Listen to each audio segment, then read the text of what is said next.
Good morning सगळ्यांना. बघा, आता आपण जे सीडीपीचे आहेत ते प्रश्न आपण थोडे कठीण घेणार आहोत. कारण कठीण प्रश्न जर घेतले तर तुम्ही एकदा समजून घेतले तर मग सोपे तर प्रश्न तुम्हाला येतात, पण कठीण जर प्रश्न तुम्ही एकदा समजून घेतले तर तुम्ही चांगल्या प्रकारे उत्तर देऊ शकतात.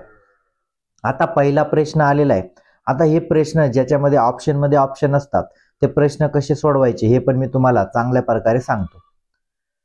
पहिला प्रश्न काय आलेला आहे, सतत और व्यापक मूल्यांकन में निम्नलिखित में से क्या शामिल है. म्हणजे सतत आणि व्यापक मूल्यांकन करायचं आहे तर त्याच्या म्हणजे काय सामील, म्हणजे काय करतात बा सतत आणि व्यापक मूल्यांकन मध्ये. पहिला ऑप्शन काय म्हटलंय, मूल्यांकन के मापदंड और उपकरणों की योजना बनाना. म्हणजे मूल्यांकन आपण कशासाठी करतो, जे मापदंड असतात, म्हणजे का आपल्याला नियोजन काय करावं लागेल, आपल्याला शैक्षणिक साधनं वापरावे लागतील का, यासाठी आपण मूल्यांकन विद्यार्थ्यांचं करतो का, कुठे अडचण निर्माण होते का, म्हणजे काय झालं हे पॉझिटिव्ह आलेले. बरोबर आहे का नाही. त्याच्यानंतर दुसरं काय म्हटलंय, शिक्षक द्वारा सावधानीपूर्वक रेकॉर्ड अभिलेख को तयार करना. म्हणजे काय आपण मूल्यांकन करतो तर अभिलेख तयार करतो. अभिलेख म्हणजे पोर्टफोलिओ वगैरे त्यांचा रेकॉर्ड असेल. म्हणजे हे तयार कशासाठी करतो, मग विद्यार्थ्यांच्या नैदानी चाचणी घेतली, मग कुठे मागे पडतोय यासाठी पण आपण मूल्यांकन करतो, व्यापक मूल्यांकन. तिसरं ऑप्शन काय म्हटलंय, बच्चों का समय समय पर निरीक्षण करना. बघा, बच्चों का समय समय पर निरीक्षण करना एवं उनको श्रेणीबद्ध करना. आता बघा, बच्चों का समय समय पर निरीक्षण करना एकदम पॉझिटिव्ह आलेलं होतं, पण पुढे काय म्हटलंय, एवं उनको श्रेणीबद्ध करना. श्रेणीबद्ध करना म्हणजे वर्गीकृत करना. म्हणजे मूल्यांकन याच्यासाठी आपण करतो का, एक नंबरला श्रेणीबद्ध म्हणजे त्यांचा क्रम लावायचा. एक नंबरला हा, 2 नंबर हा ते हुशार आहे, 3 नंबर हा ज्याला काही येत नाही तो शेवट. याच्यासाठी आपण मूल्यांकन करतो का, अजिबात करत नाही. म्हणजे काय झालं, हा निगेटिव्ह झालेला आहे. काय झालेला आहे, आपल्याला निगेटिव्ह मिळालेलं आहे. मग आता तुम्हाला मी कसं सोडवायचं हे पण सांगतो. आणि चौथा ऑप्शन काय म्हटलेलं आहे, शिक्षण को अधिगम प्रक्रिया के साथ एकीकृत करना. म्हणजे शिक्षण असते. शिक्षण म्हणजे काय, आपण जे मुलांना सांगतो ना, अधिगम म्हणजे ते लर्निंग वगैरे जे करतात. मग शिक्षण प्रक्रियेला एकत्रित, शिक्षण आणि अधिगम प्रक्रियेला एकत्रितपणे काम करण्यासाठी आपण मूल्यांकन करतो. म्हणजे हे पण काय चांगलं आहे, हे पण काय चांगलं आहे. म्हणजे आता मग तुम्हाला लक्षात येईल, मग ऑप्शन मध्ये ऑप्शन कसे सोडवायचे. आता तुम्हाला मूल्यांकनचं उद्दिष्ट काय नाही, श्रेणीबद्ध करणं हे मूल्यांकनचं उद्दिष्ट नाही, याच्यासाठी आपण मूल्यांकन करत नाही. मग आता तुम्हाला लक्षात काय ठेवायचं, तर ज्या ऑप्शन मध्ये आता निगेटिव्ह काय आहे, तिसरं आहे. तिसरं म्हणजे श्रेणीबद्ध करण्यासाठी आपण मूल्यांकन करत नाही. म्हणजे ज्या ऑप्शन मध्ये 3 आहे ना ते पहिले काढू. बघा बरं कुठे कुठे 3 आलेला आहे, 3 कुठे आलेला आहे, हे बघा चौथा ऑप्शन मध्ये 3 आलेला आहे. म्हणजे काय राहणार, याचं उत्तर राहणार नाही. त्याच्यानंतर काय झालेलं आहे, हे ऑप्शन तिसरा ऑप्शन मध्ये पण 3 आलेला आहे. म्हणजे काय, श्रेणीबद्ध करणार, म्हणजे हे पण याचं उत्तर राहणार नाही. म्हणजे जिथे निगेटिव्ह असतं ते पहिले आपण काढून टाकायचं. मग आता सगळ्यात महत्वाचं उरलेलं काय आहे, मूल्यांकन करणं, योजना बनवण्यासाठी पण आपण मूल्यांकन करतो. म्हणजे एक ऑप्शन बरोबर आहे. 2 काय म्हटले, सावधानपूर्ण रेकॉर्ड बनवणे, अभिलेख तयार करण्यासाठी 2. आणि चौथा ऑप्शन काय म्हटलेले, शिक्षण अधिगम प्रक्रिया को एकत्रित करने के लिए मूल्यांकन हे शामिल. म्हणजे काय झालं, याचं उत्तर काय आलं, 1, 2 आणि 4. ज्या ऑप्शन मध्ये 1, 2 आणि 4 आहेत. कारण मग काहींचं म्हणणं काय, 2 आणि 4 पण आहेत, पण 2 आणि 4 जर आपण घेतलं तर पहिलं ऑप्शन चांगला आहे ना, पॉझिटिव्ह आहे ना, मूल्यांकन के मापदंड और उपकरणों की योजना बनाने के लिए मूल्यांकन किया जाता है. मग काहींचं लक्षात ठेवायचं, कारण 3 पॉझिटिव्ह आलेले आहेत ना, म्हणून आपल्याला तिघ घ्यावे लागतील. प्रश्न कठीण आहे, समजून घेण्यावर भर द्या. त्याच्यानंतर प्रश्न दुसरा, राष्ट्रीय शिक्षा नीति 2020 के अनुसार आकलन के लिए अंतर्निहित सिद्धांत क्या होना चाहिए. म्हणजे राष्ट्रीय शिक्षा नीतीचा एक प्रकारचा आपण काय म्हणतो, अर्थ काय आहे, काय अर्थ आहे बा राष्ट्रीय शिक्षा नीतीचा, यावर आपल्याला पहिला ऑप्शन काय म्हटलेलं आहे, मुख्य रूप से रटन कौशल्य का परीक्षण करणार. म्हणजे काय म्हणतंय पहिलं ऑप्शन, का विद्यार्थ्यांना कोणाला जास्त पाठांतर करतोय त्याचं परीक्षण करायचं, यासाठी केली जाते का राष्ट्रीय शिक्षा नीती. नाही. केवळ विषय वस्तू अधिगम के लिए प्रोत्साहित करणार. केवळ विषय वस्तू म्हणजे जे पाठ्यपुस्तक आहे ना तेच त्याला येत असेल, बाहेरचं काही ज्ञान त्याला लक्षात नसलं पाहिजे. आणि तुम्ही प्रोत्साहित कशाला करायचं, फक्त पुस्तकं वाचायला. म्हणजे काय झालं, हे निगेटिव्ह झालं. त्याच्यानंतर काय म्हटलेले, सभी विद्यार्थियों के लिए सभी विद्यार्थियों के लिए उनके अधिगम और विकास का अनुकूलन करना, म्हणजे सगळ्या विद्यार्थ्यांचा काय करायचा, विकास करून घ्यायचा, त्यांना शिक्षण प्रक्रियेसाठी काय करायचं, अनुकूलन करणं, म्हणजे सगळ्यांना समाविष्ट करून घ्यायचं. म्हणजे हे काय मिळालेलं आपल्याला, पॉझिटिव्ह मिळालेलं आहे. हे आपण थोडं बाजूला ठेवूया. चौथा ऑप्शन काय म्हटलंय, विद्यार्थियों का वर्ष के अंत में परीक्षाओं का माध्यम से केवल संज्ञानात्मक आकलन करना. संज्ञानात्मक म्हणजे काय म्हणताय चौथा ऑप्शन, का विद्यार्थ्यांच्या फक्त काय घ्यायच्या, परीक्षा घ्यायच्या. केव्हा घ्यायच्या ते आपण, वर्षाच्या शेवटी घ्यायच्या. वर्षाच्या शेवटी घ्यायच्या. आणि आकलन कशाचं करायचं, केवळ संज्ञानात्मक. संज्ञानात्मक म्हणजे त्याने किती लक्षात ठेवलेले, म्हणजे फक्त विचार प्रक्रियांचा अभ्यास करणार का तुम्ही, अजिबात नाही. म्हणून याचं उत्तर काय आहे, ऑप्शन 3 आहे. त्याच्यानंतर प्रश्न आहे बघा, आज जे पण प्रश्न आहेत ना ते थोडे कठीणच प्रश्न आहेत, कारण कठीण प्रश्न जर घेतले ना तर तुम्हाला नंतरून सोपे प्रश्न आले तुम्ही परत फसणार नाही. कारण काय होतं, एखादा कठीण प्रश्न आला तुम्ही काय करतात, बिना वाचता तो प्रश्न सोडून देतात. असं व्हायला नको. त्याच्यामुळे कठीण पण प्रश्न आले शेवटपर्यंत वाचा, समजून घेतलं त्याचं उत्तर नक्कीच देणार. त्याच्यानंतर प्रश्न, निम्नलिखित में से कौन सा कथन प्राथमिक शिक्षा में समावेश की भावना का सटीक रूप से वर्णन करता है. म्हणजे असा कोणता ऑप्शन आहे का प्राथमिक शिक्षा जे आहे, म्हणजे प्राथमिक शिक्षा त्याचं वर्णन करतो, म्हणजे त्यासाठी योग्य आहे. पहिला ऑप्शन काय म्हटलेले, शिक्षण केवळ मानक और एक तरह का प्रयोग. बघा आता मानक मूल्यांकन असेल, केवळ असेल, हे निगेटिव्ह असतं, वाचायची गरज नाही.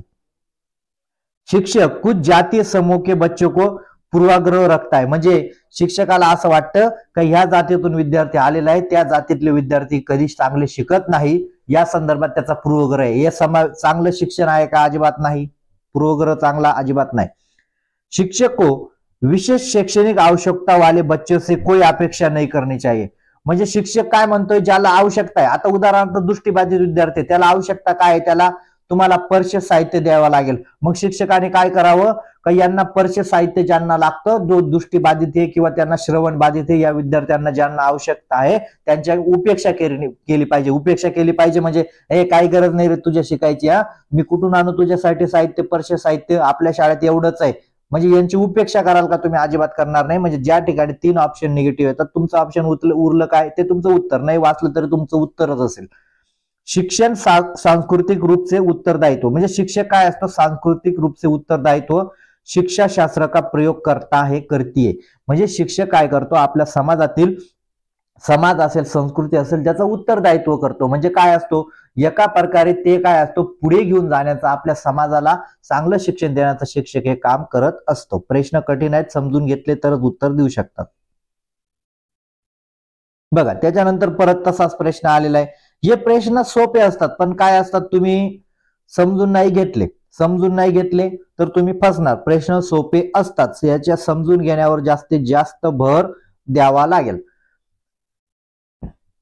निम्नलिखित में से कौन सी विशेषता का समूह प्रतिभाशाली छात्रों को परिभाषित करता है. प्रतिभाशाली, आता प्रतिभाशाली बच्चे तुम्हाला येतात. प्रतिभाशाली म्हणजे आपण म्हणतो ना हुशार विद्यार्थी आहेत बघा, असे असतात वर्गामध्ये एखाद्या असे 4-5 मुलं असतात किंवा मुली, ते खूप हुशार असतात. मग आपण म्हणतो नाही आमच्या वर्गात यांना 5 जण येत नाही, एकदम त्यांना सांगितल्यावर, मग याला प्रतिभाशाली बच्चे म्हणतात. काय म्हणतात, प्रतिभाशाली. मग आता प्रतिभाशाली प्रतिभा परिभाषित करणं म्हणजे त्यांचं वर्णन काय आहे, परिभाषित करणं म्हणजे व्याख्या करणं, त्या प्रतिभाशाली मध्ये काय गुण असतो बा, या संदर्भात आलेला हा प्रश्न आहे.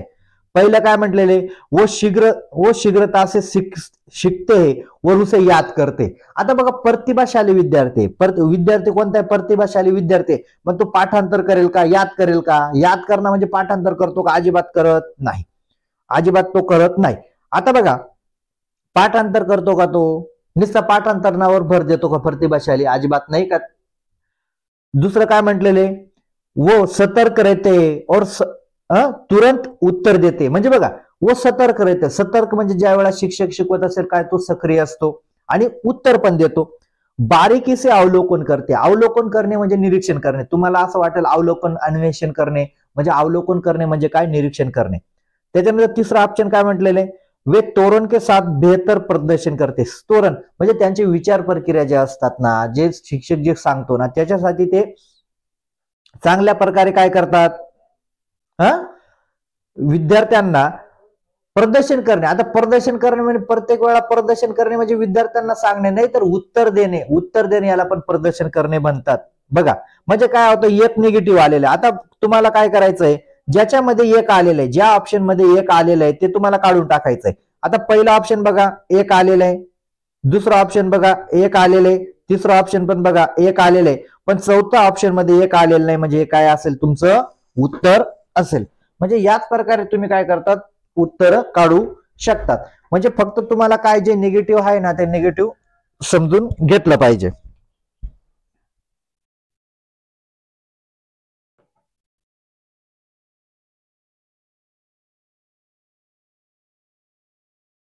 प्रश्न आहे पुढचा.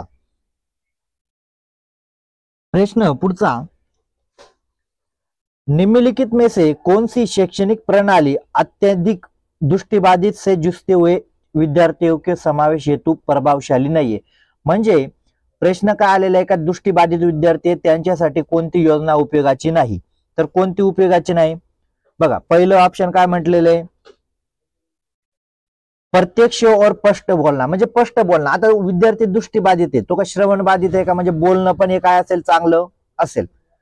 त्रिआयामी नक्षे, त्रिआयामी नक्षे म्हणजे आपण बघा एखादा समोसा असतो त्रिआयामी, म्हणजे ते तिघी बाजूने असतो, त्याला ते स्पर्श करू शकतील, आणि स्पर्श करू शकल्यामुळे काय होईल, त्यांना ते कळेल, म्हणजे हे पण चांगलं आहे.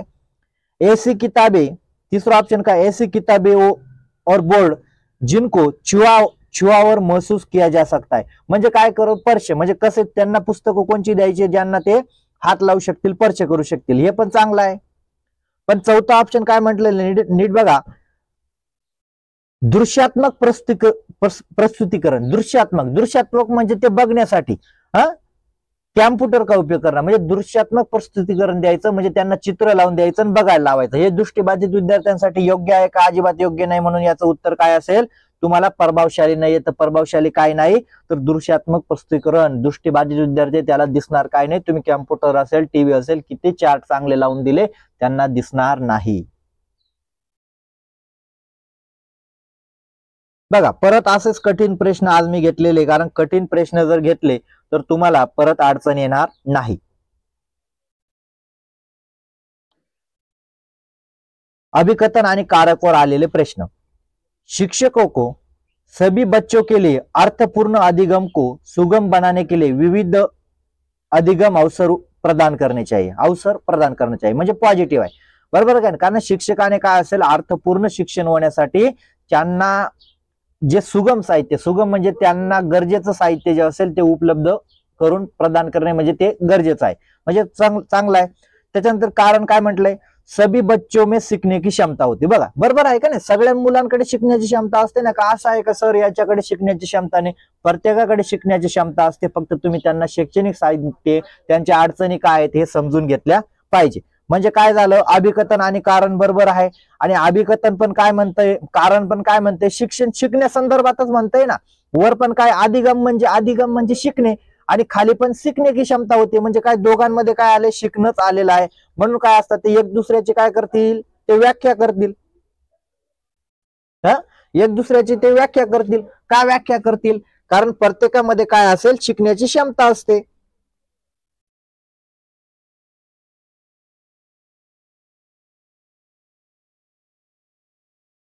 प्रत्येकामध्ये शिकण्याची क्षमता असते. म्हणजे काय झालं, अभिकथन पण बरोबर आहे, आणि कारक पण काय म्हटलेले, शिक्षणासंदर्भातच म्हटले, म्हणजे ज्या ठिकाणी एकाच टॉपिकवर बोललं जातं ते एकमेकाची व्याख्या करतात.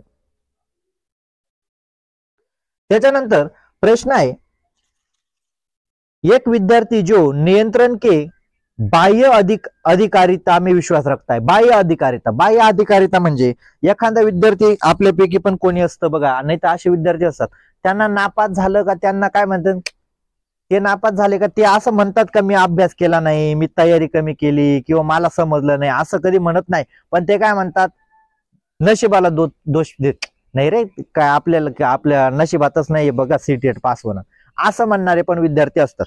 म्हणजे यावर आधारित आलं, म्हणजे बाह्य म्हणजे काय, ते स्वतःला कधीच दोष देत नाही, ते दोष कोणाला देतात, बाह्यला देतात. आता याच्यापैकी आंतरिक काय काय आहे, योग्यता की कमी. आता योग्यता की कमी काय झालं, आंतरिक झालं. तयारी की कमी काय झालं, आंतरिक झालं. त्रुटीपूर्ण दृष्टिकोन, त्रुटीपूर्ण दृष्टिकोन म्हणजे आंतरिक झालं ना, का मी अभ्यास चांगला केला नाही त्याच्यामुळे मी पास झालो, म्हणजे त्रुटीपूर्ण, किंवा मी चुकीचा अभ्यास केला, हे काय झालं, आंतरिक झालं. पण बुरी किस्मत, बुरी किस्मत, माझं नशीब चांगलं नव्हतं रे त्यामुळे सीटेट पास झालो नाही, नाहीतर किस्मत जर चांगली असती ना तर मी पास झालो असतो, म्हणजे हे काय झालं, बाह्यकारक झालं. बाह्य आधारित, म्हणजे याचं उत्तर काय विचार न करता तुम्ही बुरी किस्मत म्हणजे हे बाह्य झालं. बघा त्याच्यानंतर परत कठीण प्रश्न आज कठीण प्रश्न घेतलेले आहेत, आणि प्रश्न कठीण घेतलेले का मनोरंजनासाठी नाही, कारण तुम्हाला जर तिथे कठीण प्रश्न आले तर त्यावेळेला तुम्ही वाचणार नाही. काय होतं मग, काही विद्यार्थी वाचत नाही, पण मी एवढं लक्षात ठेवा, ज्या व्हिडिओ माझा आज बघतील त्यांना एवढं कळेल का प्रश्न पूर्ण वाचल्यावर तो किती मोठा असू द्या तो समजून जातो. पहिला आता प्रश्न म्हटलंय 22वा, प्रगतिशील कक्षा में एक प्रभावी वातावरण का निर्माण करते समय निम्नलिखित में से किन बातों का ध्यान रखना चाहिए. बघा प्रश्न मोठा आहे पण किती सोपा विचारलाय बघा. प्रगतिशील कक्षा में प्रभावी वातावरण निर्माण करते समय निम्नलिखित में से कौन सी बातों का ध्यान रखना चाहिए, म्हणजे तुम्ही प्रगतिशील शिक्षाचा वर्ग तयार केलेला आहे तर कोणत्या गोष्टीचं तुम्हाला लक्ष ठेवावं लागेल का, ही गोष्ट व्हायला नको बा, असा प्रश्न आलेला आहे. पहिलं काय म्हटलंय, पहिला ऑप्शन, अन्वेषण को प्रोत्साहित करने के लिए सामग्री का व्यवस्थित करने का विधि, म्हणजे अन्वेषण करणे म्हणजे काय, निरीक्षण करण्यासाठी तुम्ही प्रोत्साहन करणार, म्हणजे काय झालं, हे पॉझिटिव्ह झालं, म्हणजे हे पण राहील, हे ऑप्शन चांगला आहे. त्याच्यानंतर जोखिम लेने में विद्यार्थियों की सहायता करना. आता जोखिम लेणे म्हणजे काय, जोखिम लेणे म्हणजे काय, त्यांना कुठून उड्या मारायला नाही लावायचा, जा बाबा शाळेवर उड्या मार. जोखिम लेणे म्हणजे एखादं उदाहरण ते म्हणत असतील का नाही सर तुम्ही, आता असतात बघा असे काही मुलं, एक उदाहरण आपण जर सोडून दिलं ना फळ्यावर गणिताची, मुलं म्हणतात सर राहू द्या आता आम्ही दुसरं सोडून बघतो, म्हणजे काय झालं, एक प्रकारची ज्यांनी जोखीम घेतली आणि त्यासाठी तुम्ही सहायता करणार, मग तुम्ही सांगायचं हो चालेल सोडवा, जिथे चुकले ना मी तुम्हाला काय करेल, मदत करेल, म्हणजे काय झाले, सहायता करणं, म्हणजे हे पण झालं, हे पॉझिटिव्ह झालं, बरोबर आहे का नाही. आता तिसरा ऑप्शन काय म्हटलेलं आहे, एक समान क्षमता वाले विद्यार्थियों का समूह बनाना. आता समान क्षमता जर असेल आणि त्यांचा जर तुम्ही समूह बनवला, म्हणजे ज्यांना गणित येतं ते एका बाजूला बसवायचे, ज्यांना मराठी चांगलं येतं, म्हणजे याच्याने काय होईल, विपरीत परिणाम होईल, ही प्रगतिशील कक्षा राहील का, अजिबात असणार नाही, म्हणजे हे ऑप्शन काय असतं ते येणार नाही, याच्यामध्ये हे ऑप्शन येणार नाही. त्याच्यानंतर चौथा ऑप्शन काय म्हटलेले, आकलन की भिन्न भिन्न विद्या. आकलन म्हणजे मूल्यमापनाचे वेगवेगळे विद्या, म्हणजे वेगवेगळ्या पद्धती, तोंडी परीक्षा असेल, लेखी असेल, प्रात्यक्षिक असेल, प्रयोग असेल, या वेगवेगळे प्रयोग म्हणजे प्रगतिशील शिक्षणामध्ये हे पण चांगलं आहे. म्हणजे काय झालं, तुम्हाला 3 ऑप्शन चांगले मिळाले. किती ऑप्शन मिळाले तुम्हाला, 3 चांगले मिळाले. पण हे जर तिसरं ऑप्शन जे म्हटलं ते काय असतं, ते निगेटिव्ह आहे, कारण काय म्हटलेले, एक समान बच्चे, म्हणजे ज्यांचा समूह असतो, ज्यांना चांगलं येतं त्यांना वेगळं करायचं, वेगळं करणार का तुम्ही, अजिबात नाही. मग आता लक्षात काय ठेवायचं, ज्याच्यामध्ये 3 आलेलं आहे ते तुमचं उत्तर नसणार. आता 3 कोणाकोणामध्ये आलेलं आहे ते आपण पहिले काढून घेऊया. 3 पहिले कोणामध्ये आलेलं आहे, आता चौथा ऑप्शन मध्ये 3 आलेला आहे तुम्हाला दिसतोय, म्हणजे काय झालं, तुमचं एक ऑप्शन ऑलरेडी बाहेर पडलेलं आहे. आता 3 तर दुसऱ्या कुठे ऑप्शन मध्ये दिसत नाहीये वरती पण. मग आता तुम्हाला समजलंय का तिन्ही ऑप्शन आपले बरोबर आहे, पहिलं पण बरोबर आहे, दुसरं पण बरोबर आहे आणि चौथं पण बरोबर आले. मग आता तुम्ही बघायचं पहिलं, दुसरं आणि चौथं कोणत्या ऑप्शन मध्ये आलेलं आहे, ऑप्शन 3 मध्ये बघा आलेलं आहे का नाही. बघा पहिलं काय, अन्वेषण करणं, हे चांगलं आहे. दुसरं काय म्हटलेलं, जोखीम लेणे विद्यार्थी की सहायता करणं, हे पण चांगलं आहे दुसरं. आणि चौथं काय आलेलं आहे, आकलन की विभिन्न विद्याचा उपयोग करणं, म्हणजे काय झालं हे बघा. अशा प्रकारे तुम्हाला हा प्रश्न सॉल्व्ह करता येऊ शकतो. आता प्रश्न 23वा, निम्नलिखित में से कौन सी एक सहकारी अधिगम की रणनीती आहे. आता सहकारी अधिगम म्हणजे आपला मित्र, सहकारी म्हणजे काय, आपण एखाद्या समाजात ग्रुपमध्ये शिकतो याला सहकारी, मित्रांमध्ये शिकतो याला सहकारी अधिगम म्हणतात. सहकारी अधिगम, नाही तर तुम्ही काही सरकारी अधिक्रम काय, सरकारी अधिगम काय असतं हे पण तुम्ही म्हणायला लागून जाणार. आता ढालना सहकारी अधिगम नाही, क्रमबद्धता सहकारी अधिगम नाही, सामाजिक अलगाव. आता सामाजिक लगाव राहिला असता तर काय म्हटलं असतं त्याच्यामध्ये, पण अलगाव म्हणजे वेगळं करणं. आता वेगळं करणं सहकारी झालं का, वेगळं म्हणजे वेगळं झालं नाही. आता काय झालं, अलगाव करणं म्हणजे वेगळं होऊन गेलं, वेगळं करणं म्हणजे सहकार्य अधिगम राहिलं नाही. कारण सामाजिक जर म्हटलं असतं, सामाजिक लगाव म्हटलं असतं तर सहकार्य झालं असतं, किंवा सामाजिक सहयोग म्हटलं असतं, सहयोग म्हटलं असतं तर सहकार्य अधिगम झालं असतं. पण इथे अलगाव करणे म्हणजे वेगळे करणे अजिबात नाही. तर त्याच्यानंतर चौथा ऑप्शन काय म्हटलेले, पारंपरिक रूप से प्रश्न करणार. पारंपरिक म्हणजे काय असेल, तुमचा आजूबाजूचा परिसर असेल, त्याच्यामध्ये काय असेल तुम्ही त्यांना प्रश्न विचारू शकतात. म्हणजे काय झालं, पारस्परिक शिक्षण म्हणजे एकमेकाला मी तुम्हाला विचारेल, आता मी तुम्हाला परस्पर, मग आता तुम्हाला मी विचारेल एखादा प्रश्न, तुम्ही मला एखादा प्रश्न विचारणार, मी उत्तर सांगेल, तुम्ही माझे उत्तर सांगणार. म्हणजे काय झालं, हे सहकारी झालं. म्हणजे काय असतं, ज्या ठिकाणी एकापेक्षा जास्त विद्यार्थी एकत्र येऊन करतात, त्यामुळे याप्रमाणेच तुम्हाला ज्यावेळेस सहकारी म्हणजे काय, आपले मित्र, परिवार, समाज वगैरे सगळं याच्यात येतो. आता हा शेवटचा प्रश्न आहे, प्रश्न कठीण आहे, उत्तर तुम्ही द्या आणि मी ग्रुपवर याचं स्पष्टीकरण तुम्हाला देईल. कारण काय होतं, प्रत्येक प्रश्न मी सोडून दाखवला तर तुम्हाला पण एखादा कठीण प्रश्न द्यायला पाहिजे. हा कठीण प्रश्न, याचं उत्तर कमेंट बॉक्स मध्ये प्रत्येकाने टाका. आणि जरी नाही समजलं तर हा प्रश्न आपण काय करू, जो व्हिडिओ नंतर बनवला जाईल याच्यामध्ये पहिलाच हा प्रश्न मी घेऊन टाकेल. त्याच्यामुळे प्रत्येकाने लक्ष द्या, काळजीपूर्वक प्रश्न समजा. आणि हे बघा, तुम्ही पीवायक्यू करताय, मी आपल्या ग्रुपवर चॅनलांची लिंक टाकलेली, तुम्ही पीवायक्यू करताय मला मान्य आहे. पण कंटेन अभ्यासा, जे प्रश्न तुम्हाला समजत नसतील तिथे मोठे, तर हे प्रश्न इथून बघून घ्या ना, इथून बघून घ्या ते करा. मी काय म्हणत नाही त्यांचे पीवायक्यू करू नका, पण करा, तिकडे करा, इकडे करा. पण कंटेन माहित नसेल तर पीवायक्यू करण्यात काही मजा नाही. जे आता टीईटी देऊन आलेले त्यांना एकच संदेश आहे, तुम्ही कंटेन अभ्यासा, नुसते पीवायक्यू करून काहीच होणार नाही. एवढाच हा महत्वाचा संदेश.